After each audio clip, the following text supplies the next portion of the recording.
Hi there, I'm Ewan the Therapist. Welcome to my channel. Today we're going to be discussing an issue that's very near and dear to me, which is how do we heal this feeling of not enoughness or not okayness, however you want to describe it, that pervading sense that no matter what I do, where I go, how I am, this underlying feeling that it's not quite enough.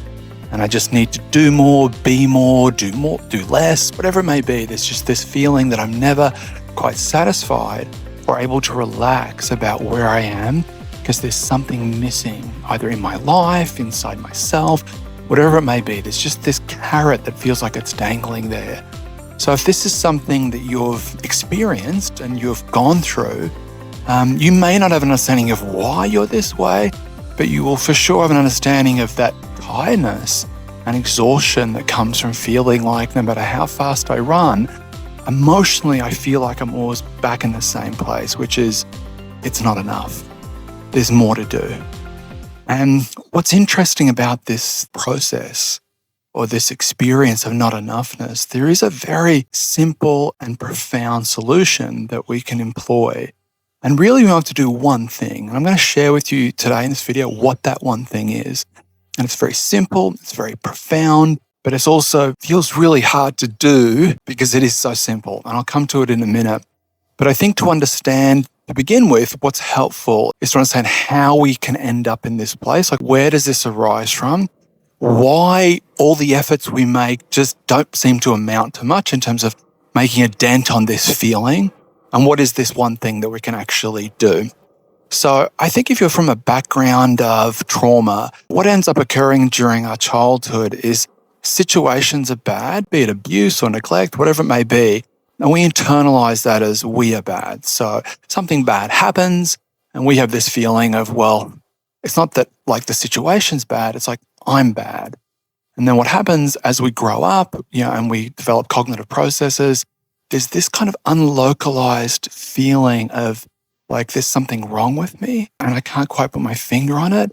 And therefore, I'm going to do these things to try to get rid of that feeling. And then we do them and maybe they work a little bit and then they don't work. And then we have to start again.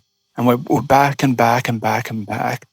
And for many of us, we go through our lives either exerting a lot of effort in trying to accomplish things that we think will get rid of this feeling, or we spend a lot of effort in just getting rid of that feeling through addiction, numbing, anesthetizing. And we vacillate between these two things of doing things that we feel are going to get rid of the feeling, or we just try to shut down, disassociate, or numb that feeling. And we move back and forth from these two things. But whatever we do or don't do, it just doesn't seem to go.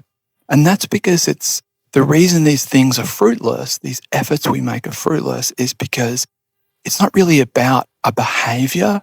It's really about a fundamental intrinsic sense of our identity. And this is the shame piece. The shame is this feeling that there is something wrong with me. There is something fundamental at the core of my identity that's not right. And when you feel that, it's just, it's not a nice feeling.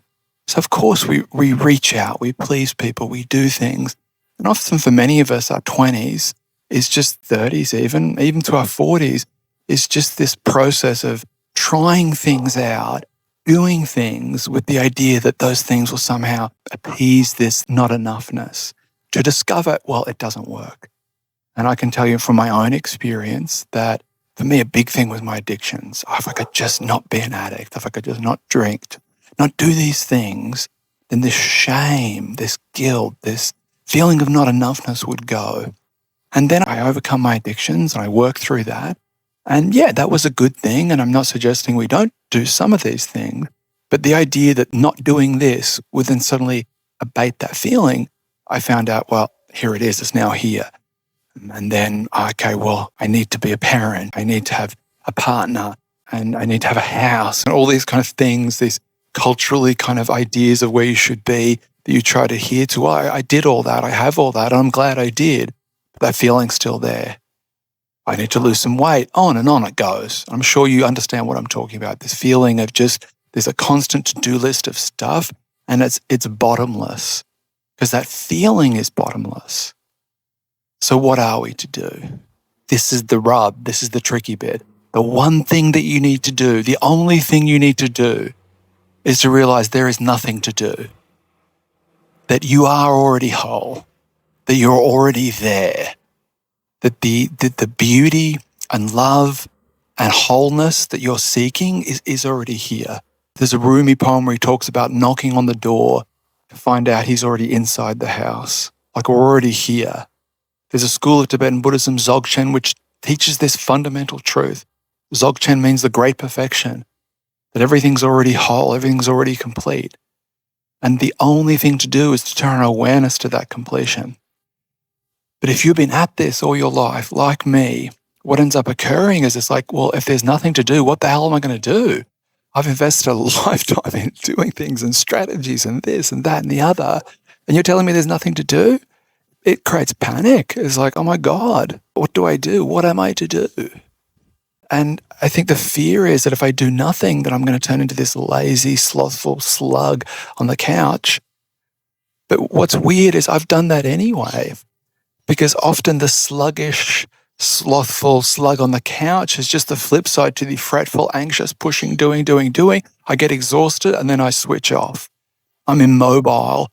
I'm paralyzed. I can't do anything because I'm so exhausted. And then I feel guilty and I feel shame about that. So then I get up the couch and do stuff. And I've been spending decades going back and forth. And what would happen if I didn't do any of that? What would happen if I just did nothing and allowed myself to be here with who I am, where I am, and what I am? And yet, to begin with, for sure, there's a fear that arises that to be with myself feels very scary. It feels very, ooh, I surely can't do that because I'm bad. If I'm not fixing myself, then I'm just accepting I'm this bad person. And we're challenging that. And this is where the act of non-doing, where a meditation practice can really be fundamentally healing. Because if you think about sitting down for 5 minutes, 10 minutes, doing nothing, it's antithetical to that energy of doing something.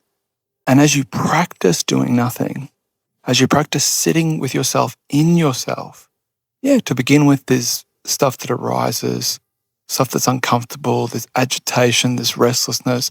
But if you sit long enough and you sit consistently enough, something else arises. It's like you're inviting this deeper part of your being, this deeper part of your essence to permeate itself upwards. And there's suddenly a feeling of okayness that was always there. We just cut off from it. That's not our fault. Things happen. We adapted. But it's always been waiting for us. Just to give it some attention, to give it some time, to be present with okayness that's already here. So this is very simple, but it feels so challenging because it goes against this whole grain of what we've been pushing for most of our lives. So if this makes sense to you, if you just even have a glimmer of it, as scary as it is, it's liberating. Because if what we are to do is to nothing, like in that sense of like I'm compelled to do something, then it frees us just to enjoy life. It gives us permission to relax, to go with the flow. And that we'll find change arises naturally. The things that we maybe have been trying to overcome or conquer, we let go of these things naturally. The things we want to accomplish arise from a different place. So it's like we're learning to reconnect with a sense of wholeness and trusting in that. And the things that were out of reach before appear in a really easy and natural way.